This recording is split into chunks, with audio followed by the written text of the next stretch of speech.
plusieurs passages d'écriture où on voit Dieu agir même au travers de sa parole. Avant de commencer, voilà pourquoi je vous ai dit qu'il est important de comprendre les promesses de Dieu et de savoir les saisir. Je parle souvent de ce petit mot « Amen ». Ce petit mot-là, quand on le prononce avec la foi, il a une puissance extraordinaire. Lorsque nous prêchons la parole de Dieu et que nous parlons par exemple de la guérison et que nous disons « Dieu peut guérir le malade », il y a une personne dans cette salle qui peut être malade et juste au travers du « Amen », il n'y a pas de mystère, hein. Il n'y a rien de mystique ou de quoi que ce soit. Mais juste au travers de ton « Amen », quand tu dis « Amen », qu'il en soit ainsi, tu peux recevoir la guérison instantanément. On n'a même pas besoin de t'imposer les mains. Ça fait partie de ce que le Seigneur nous demande de faire, mais il y a des situations, des moments où ce n'est pas besoin de faire. Et alors qu'on va prêcher la parole de Dieu, on va dire des vérités. Jésus sauve, Jésus guérit, Jésus délivre, Jésus te sort de la boue du péché, Jésus t'apporte une bonne nouvelle. Là, dans ton cœur, si tu as la foi, ces choses-là vont arriver dans ta vie. Amen. Alors dans l'évangile de Luc au chapitre 4, voici ce qu'il est dit au premier verset. Jésus, rempli du Saint-Esprit, revint du Jourdain et il fut conduit par l'Esprit dans le désert où il fut tenté par le diable pendant 40 jours. Il ne mangea rien durant ces jours-là. Et après qu'ils furent écoulés, il eut faim. Le diable lui dit, si tu es fils de Dieu, ordonne à cette pierre qu'elle devienne du pain. Jésus lui répondit, il est écrit, l'homme ne vivra pas de pain seulement, mais de toute parole de Dieu. Le diable, l'ayant élevé, lui montra en un instant tous les royaumes de la terre, et lui dit, je te donnerai toute cette puissance et la gloire de ces royaumes, car elle m'a été donnée, et je la donne à qui je veux. Si donc tu te prosternes devant moi, elle sera toute à toi. Jésus lui répondit, retire-toi de moi, Satan, car il est écrit, tu adoreras le Seigneur ton Dieu, et tu le serviras lui seul. Le diable le conduisit encore à Jérusalem, le plaça sur le haut du temple, et lui dit, si tu es fils de Dieu, jette-toi d'ici en bas, car il est écrit, il donnera des ordres à ses anges, à ton sujet, afin qu'ils te gardent, et ils te porteront sur les mains, de peur que ton pied ne heurte contre une pierre. Jésus lui répondit, il est dit, tu ne tenteras point le Seigneur ton Dieu. Après l'avoir tenté de toutes ses manières, le diable s'éloigna de lui jusqu'à un moment favorable. Au verset 14 maintenant, Jésus, revêtu de la puissance de l'Esprit, retourna en Galilée et sa renommée se répandit dans tout le pays d'alentour. Nous avançons encore quelques versets. Au verset 18, voici, le Seigneur parle. L'Esprit du Seigneur est sur moi parce qu'il m'a oint pour annoncer une bonne nouvelle aux pauvres. Il m'a envoyé pour guérir ceux qui ont le cœur brisé, pour proclamer aux captifs la délivrance et aux aveugles le recouvrement de la vue, pour renvoyer libres les opprimés, pour publier une année de grâce du Seigneur. Ensuite, il roula le livre, le remit aux serviteurs et s'assit. Tous ceux qui se trouvaient dans la synagogue avaient les regards fixés sur lui. Est-ce que c'est votre cas ce soir? Est-ce que vos regards sont fixés sur le Seigneur ce soir? Alors il commença à leur dire, aujourd'hui, cette parole de l'Écriture que vous venez d'entendre, et c'est votre cas à vous aussi parce que vous venez de l'entendre ce soir aussi, cette parole de l'Écriture que vous venez d'entendre est accomplie. Je voudrais juste partager sur ça ce soir. Ça nous permettra de rester quand même dans le thème, parce que je pense qu'il faut apporter un autre message. Je voudrais parler aux chrétiens, à ceux qui marchent avec Dieu, à ceux que cette semaine vous avez cherché à vivre ces choses-là, à être remplis du Saint-Esprit, à être revêtus de la puissance du Saint-Esprit, à marcher davantage avec Dieu. Je veux parler à ceux qui, en ce moment, sont en train de faire leur premier pas avec le Seigneur et vous encourager, et puis parler à ceux qui peut-être ne lui appartiennent pas encore, qui n'ont pas encore fait la paix avec lui. Certainement, si tu es dans ce lieu, c'est que tu n'es pas si fermé que ça. Certainement, si tu es dans ce lieu, c'est que tu te dis, pourquoi pas, peut-être que Dieu existe, mais je ne le connais pas encore, et Dieu veut se révéler à toi ce soir.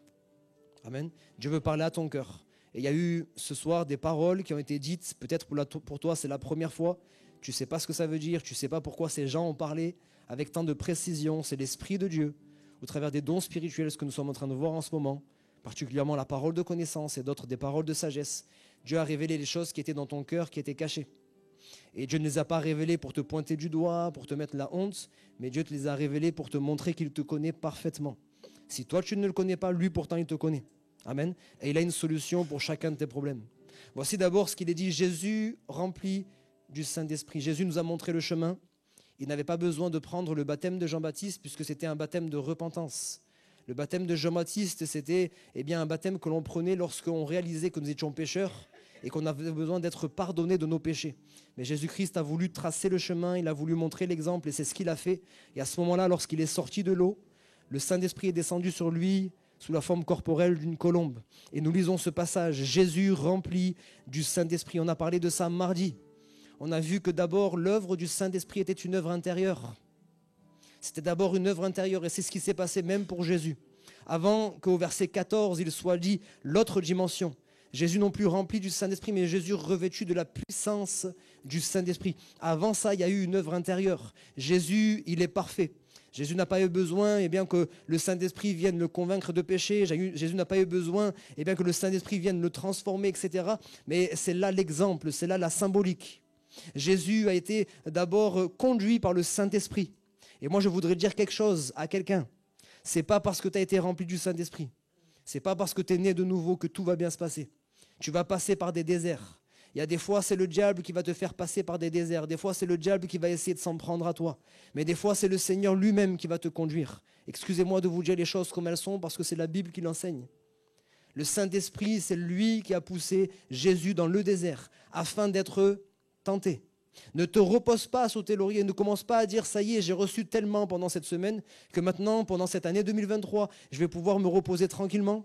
Tu vas avoir des épreuves, tu vas avoir des temps de désert. Les temps de désert, c'est quoi? C'est des temps où tu vis plus les choses comme tu les as vécues cette semaine, où la voix de Dieu, elle est vraiment tellement audible, où la présence de Dieu, elle est tellement palpable.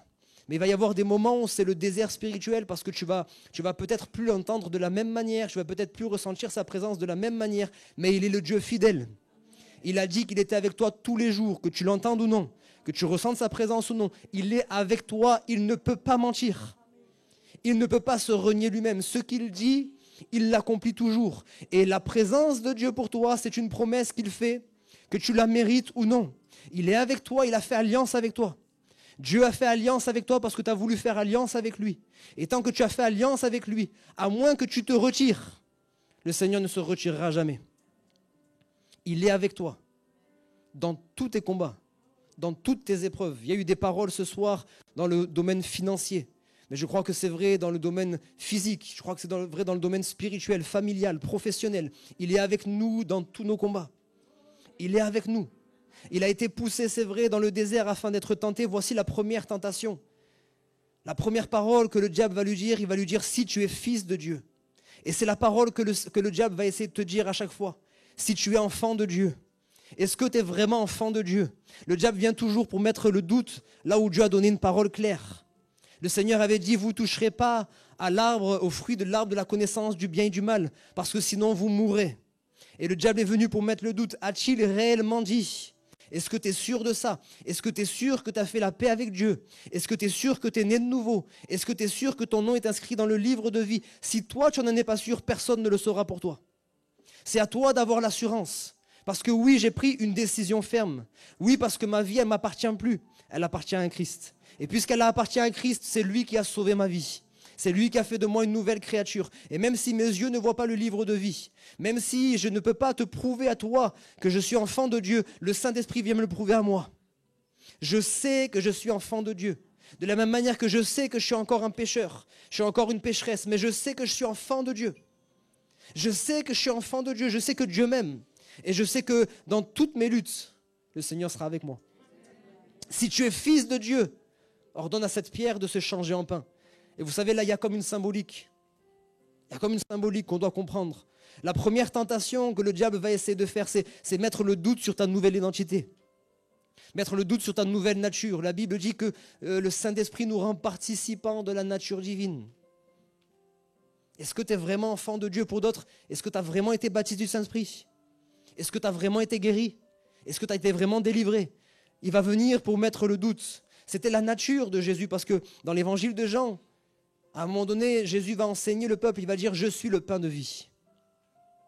Et le diable va venir pour mettre le doute sur sa nature. Si tu es le Fils de Dieu, ordonne à cette pierre de se changer en pain. Et Jésus, qu'est-ce qu'il va répondre? Non. Parce que l'homme ne vivra pas de pain seulement, mais de toute parole qui sort de la bouche de Dieu. Comment on vit par les paroles qui sortent de la bouche de Dieu? La Bible dit aussi que ce sont les paroles qui sortent de la bouche de Dieu qui créent la foi en nous. La foi vient d'où? De ce que l'on entend. Et ce que l'on entend vient de la parole de Dieu. Nous qui sommes nés de nouveau, on n'est pas que spirituels.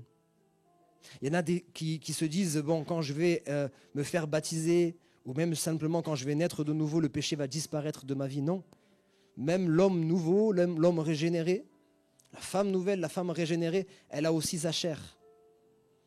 Et notre chair, elle est toujours tentée vers les choses de ce monde. Notre chair, elle est toujours poussée vers les choses de ce monde.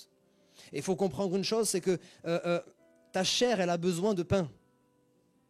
Mais maintenant, il y a quelque chose qui s'est passé dans ta vie, c'est que ton esprit a été régénéré. Toi qui étais mort spirituellement, tu es revenu à la vie. Dieu a fait de toi une nouvelle créature. Et cet être-là qui est né de nouveau, cet être-là, il n'a pas besoin que de pain. La Bible ne dit pas qu'on ne mange plus de pain, hein, et d'ailleurs c'est juste une symbolique. Il dit, tu vas avoir la nourriture physique, mais par-dessus cela, tu as besoin de la parole de Dieu. Et après cette semaine, quand tu auras fini de prier, quand tu auras fini de jeûner, quand tu auras fini d'avoir des réunions tous les soirs, il faudra que dans l'intimité avec Dieu, tu continues à te nourrir de la parole de Dieu. Parce que la parole que moi je vous donne, c'est une parole générale. Je ne peux pas prêcher à chacun d'entre vous et je ne connais pas vos vies. Mais lorsque vous commencez à lire la parole de Dieu, le Saint-Esprit vous donne une parole à propos, une parole personnelle, une promesse qui est simplement pour vous et pas pour d'autres. Quand je parle ici, je sais très bien que même si je veux cibler une chose, vous pourriez très bien dire, c'est pas pour moi, c'est pour les autres. Mais quand vous êtes seul dans votre chambre et que vous êtes en train d'ouvrir votre Bible et que le Saint-Esprit parle à votre cœur, là vous ne pourrez pas dire c'est pour les autres. Vous êtes convaincu que c'est pour vous. Alléluia. Les plus grandes promesses que j'ai reçues, je ne les ai pas reçues au travers d'une prédication. Je ne les ai pas reçues même au travers des dons spirituels, je les ai reçues quand j'étais seul à seul avec Dieu. Dans une communion personnelle avec le Seigneur. Et là, il m'a parlé, et là, il n'y avait pas l'ombre d'un doute, c'était pour moi. C'était pas pour les autres, c'était pour moi. Et c'est ce que le Seigneur veut faire ce soir encore. La deuxième tentation, la Bible dit, l'ayant élevé. Le diable l'ayant élevé, tentation sur l'orgueil. Et surtout avec les choses que nous avons vues cette semaine, les choses que nous avons expérimentées cette semaine, les choses que nous avons vécues cette semaine, les choses que nous avons entendues cette semaine, l'enseignement sur les dons spirituels. Le diable va travailler ton orgueil. Et je veux le dire encore ce soir, si tu penses ne pas être orgueilleux ou orgueilleuse, tu te mens toi-même. Notre chair, elle est orgueilleuse. Notre chair veut être vue. Notre chair, elle a besoin qu'on lui fasse des éloges. Notre chair, elle a besoin qu'on puisse l'élever comme le diable a élevé Jésus. On veut être en hauteur, on veut être au-dessus des autres. Ça, c'est notre chair. Et il faut être conscient de ça pour pouvoir combattre contre ça. Lorsqu'on n'a pas conscience d'un ennemi, on ne combat pas contre cet ennemi. Mais cet ennemi, il est bien là. Lorsqu'il y avait eu le Covid, on pouvait croire au Covid ou ne pas y croire, mais il était là. Et tant qu'on ne croyait pas en cela, parce qu'on ne le voyait pas, l'ennemi, il était là. Et on pouvait être touché. Mais lorsqu'on a pris conscience de ces choses, on s'est protégé simplement. Et lorsqu'on s'est protégé, on a été préservé. De la même manière avec l'ennemi, il est là. Tu as un ennemi, si tu n'en as pas conscience, c'est ton problème, mais lui, il est là. Et même si tu ne veux pas lui faire la guerre, lui, il te fera la guerre. On ne peut pas être pacifiste. Quand on est enfant de Dieu, on rentre dans un combat. Parce que jusqu'à maintenant, on était peut-être, on pensait être libre. Mais maintenant, tu as pris position pour Christ. Et si tu as pris position pour Christ, tu as pris position contre Satan. Et Satan va te faire la guerre. Mais lorsque nous sommes en Christ, nous sommes plus que vainqueurs. Parce que c'est lui qui a remporté la victoire. C'est lui qui a remporté la victoire pour nous. Et nous sommes plus que vainqueurs par la foi simplement, en mettant notre foi et notre confiance en Jésus-Christ et en Jésus-Christ seul. Il a élevé, il a essayé de le tenter dans l'orgueil, la convoitise. Regarde tous ces royaumes. Je peux te les donner. Je voudrais dire quelque chose à quelqu'un ce soir. Peut-être que tu as déjà fait cette erreur sans le savoir ou sans le vouloir. Mais le diable peut te donner des choses. Vous savez ça? Le diable peut vous donner des choses. Mais quand le diable vous donne des choses, c'est toujours pour vous prendre derrière. Le diable, quand il vous donne quelque chose, c'est toujours pour casser quelque chose derrière. Il ne vous donne jamais gratuitement. Il ne vous donne jamais pour vous bénir. Il vous donne, mais en contrepartie, il va vous prendre beaucoup plus que ce qu'il vous a donné. C'est là la différence entre le diable et Dieu. Quand le diable il vient pour te donner quelque chose, il va te prendre plus encore. Mais quand Jésus te demande de lui donner quelque chose, parce qu'il y a des choses qu'il faut que tu lui donnes, quand tu dois abandonner quelque chose entre les mains de Dieu, Dieu te donne toujours beaucoup plus. Dieu te donne toujours beaucoup plus. Et peut-être qu'à un moment donné dans votre vie, parce que vous étiez désespéré, parce que vous ne saviez plus quoi faire, vous ne saviez plus comment sortir de votre situation, vous vous êtes tourné vers les sciences occultes, peut-être vous vous êtes tourné vers ce qu'on peut appeler un sorcier, un marabout, peut-être dans notre pays, on ne va pas les appeler comme ça, mais toutes sortes de sciences spirituelles, mais qui ne viennent pas de Dieu. Vous allez été voir des devins, vous avez été voir des astrologues, vous avez été voir toutes sortes de personnes qui sont là pour parler sur votre vie, pour prononcer des choses sur votre vie, ou pour faire des rituels sur votre vie. Et ça, c'est le diable. Et ça, peut-être, vous avez cru recevoir quelque chose de la part de Dieu. Mais vous n'avez pas reçu. Le diable va vous prendre plus que ce que vous avez reçu. Voilà pourquoi il y a des familles qui sont déchirées. Parce qu'il y a une personne dans la famille qui a dit « Moi, je veux réussir professionnellement ». Il y a une personne qui a dit « J'arrive pas à avoir des enfants, je veux avoir des enfants ». On a été voir un sorcier, on a été voir un marabout, etc. Et le diable est capable de te donner. Mais ce que je ne sais pas, c'est qu'il a dit en contrepartie, tes enfants, ils vont m'appartenir. En contrepartie, tes enfants, eux, ils n'arriveront pas à avoir d'enfants. En contrepartie, tes enfants, ils vont se déchirer entre eux. En contrepartie, ils vont se noyer dans l'alcool, dans la drogue ou je ne sais quoi encore. Et là, on voit des familles, et c'est comme si, on va appeler ça une malédiction, appelez ça comme vous voulez, mais je vous parle de choses réelles. On ne peut pas l'expliquer, on ne peut pas le comprendre, mais quand on regarde cette famille, ils sont tous pareils. Ils sont conscients de leurs problèmes. Mais tout le monde est pareil. Il y a la violence dans telle famille. Il y a l'alcool dans telle autre famille. Il y a la drogue dans telle autre famille. Et même si on en est conscient, on est comme lié dans ces choses-là. Parce qu'il y a eu des alliances qui ont été faites. Et moi, je ne suis pas là ce soir pour vous faire peur, mais je suis là pour vous dire la vérité. On ne peut pas avoir simplement conscience de Dieu et occulter le diable. Il est là. Il est présent. Il vient pour se déchaîner. Il sait qu'il lui reste peu de temps. Et son objectif, c'est de ramener le plus de personnes possible avec lui en enfer. Mais Jésus-Christ, il est venu au contraire pour que vous puissiez avoir la vie et que vous l'ayez en abondance. Que vous l'ayez en abondance, que vous puissiez vivre une vie heureuse. Troisième tentation, je veux gagner du temps, on ne va pas s'arrêter dessus, mais il y a encore des belles choses à dire. Et après avoir tenté Jésus-Christ 3 fois, la Bible dit que le diable s'éloigna. La Bible dit « Résiste au diable avec une foi ferme, et il fuira loin de toi ». Moi, je voudrais dire juste une chose, et j'espère que quelqu'un va saisir cette promesse, saisir cette parole. Je voudrais dire quelque chose à quelqu'un. C'est fini le temps de fuir devant le diable. Restez avec moi, ne soyez pas déconcentrés. C'est fini le temps de fuir devant le diable. C'est fini le temps de fuir à chaque fois devant les épreuves de la vie. Moi je dis que maintenant c'est le temps de rester ferme dans la foi. Et que c'est le diable qui fuit devant toi. C'est le diable qui doit fuir devant toi. Jésus-Christ est resté ferme, pas par ses forces, parce qu'il était rempli du Saint-Esprit. Et tu es né de nouveau, tu as reçu le Saint-Esprit. Le Saint-Esprit te donne la force maintenant de résister au diable, de résister à la tentation. À chaque fois qu'il va venir, tu vas lui dire non, je suis une nouvelle créature. Les choses que je faisais autrefois n'existent plus. Je suis une personne nouvelle. Alléluia. Et le diable va fuir. Mais vous savez ce que la Bible dit? Lisez tous les versets jusqu'au bout, parce que bien souvent on s'arrête à la première partie. Il s'éloigna, mais cherchant une occasion favorable. Il n'a pas dit c'est fini. Il n'a pas baissé les bras. S'il y a quelqu'un qui est bien persévérant, c'est le diable. Jusqu'au dernier moment, jusqu'au gong final, jusqu'à ce qu'il soit précipité en enfer, il va continuer à nous tenter encore et encore et encore et encore. Alors oui, lorsqu'on lui résiste, il finit par fuir. Mais même pour Jésus-Christ, et tout au long de sa vie, vous verrez que tout au long de son ministère, il a été tenté de bien des manières. Et à chaque fois, derrière les tentations, derrière les épreuves, c'est le diable qui se cachait. Là, il était venu, c'est vrai, face à face. Il ne s'est pas caché, mais il y a d'autres fois où il s'est caché. Derrière Pierre, par exemple. Pierre qui a dit une parole à Jésus et Jésus lui a répondu « Arrière de moi, Satan ». Comprenez ceci, le diable va fuir lorsque vous allez commencer à lui résister. À lui résister. Et puis après tout cela, qu'est-ce qui s'est passé? Jésus, revêtu de la puissance du Saint-Esprit, l'œuvre extérieure dont nous avons parlé mardi. Et là, les choses vont commencer à changer. Le diable qui était là et qui allait de lieu en lieu pour détruire les vies. Le diable qui était là et qui allait de lieu en lieu pour détruire les familles. Qui rendait les uns malades, les autres liés par des démons. qui était là pour enlever tout espoir aux gens, qui était là pour les briser dans leur cœur. La Bible dit qu'à partir de ce moment-là, Jésus-Christ allait de lieu en lieu, guérissant les malades, délivrant tous ceux qui étaient sous l'emprise du diable. Le diable était venu enchaîner et Jésus-Christ est passé derrière pour délivrer, pour libérer. Et ce soir encore, peut-être qu'il y a des personnes qui sont enchaînées spirituellement. Quand on te regarde, on a l'impression que tu es libre, mais toi, tu sais dans ta vie qu'il y a des choses, il y a des chaînes qui sont là dans ta vie. Des chaînes comme la peur, qui te paralyse.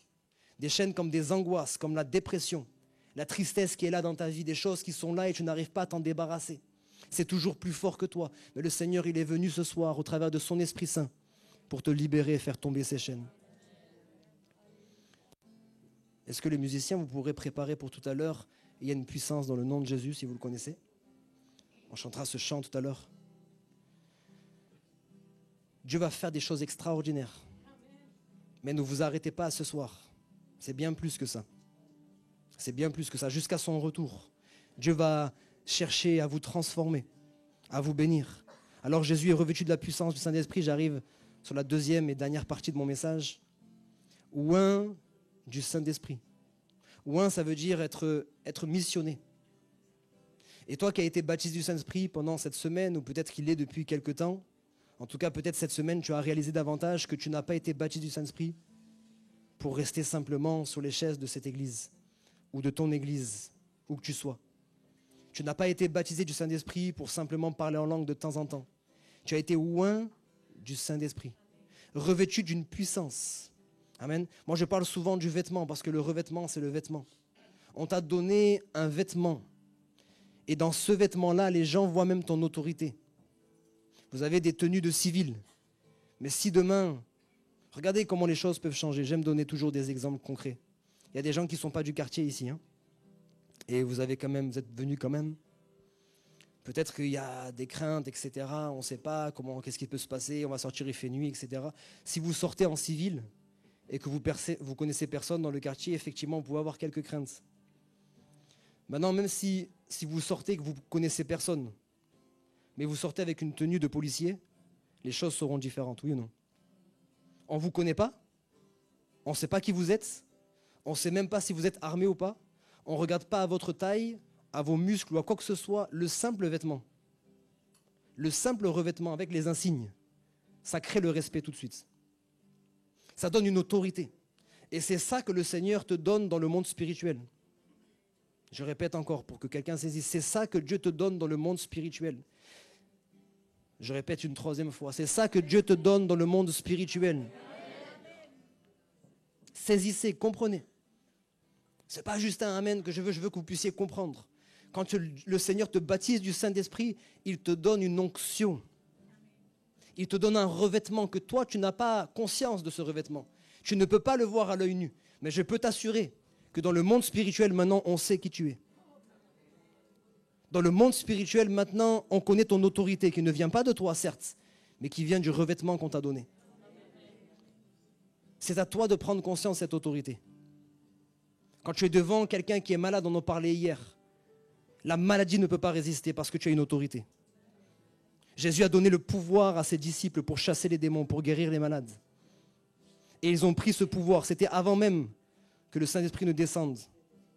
C'était une onction qui avait été donnée provisoirement, ponctuellement. Et les disciples sont partis. Effectivement, il s'est passé ce que le Seigneur avait dit. Ils avaient guéri les malades. Ils avaient chassé les démons.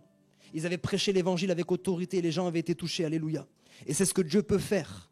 Parce que ta famille, elle a besoin du Seigneur. Est-ce qu'il y a quelqu'un qui dit, moi, ma famille, elle a vraiment besoin du Seigneur? Le quartier dans lequel je suis, il a besoin du Seigneur. L'entreprise dans laquelle je travaille a besoin du Seigneur. Mes amis, mes proches ont besoin du Seigneur. Et c'est toi que Dieu a choisi pour pouvoir parler à leur cœur. Pour pouvoir leur manifester la puissance de Dieu, la gloire de Dieu, l'amour de Dieu. Alors je termine. Pourquoi il a été oint? Et là, il y a toute une liste. Annoncer une bonne nouvelle. Et moi, ce soir, je voudrais briser les mensonges du diable dans la vie d'une personne qui s'est dit, il y a eu tellement de souffrance dans ma vie. Est-ce qu'on peut se recueillir un instant, s'il vous plaît?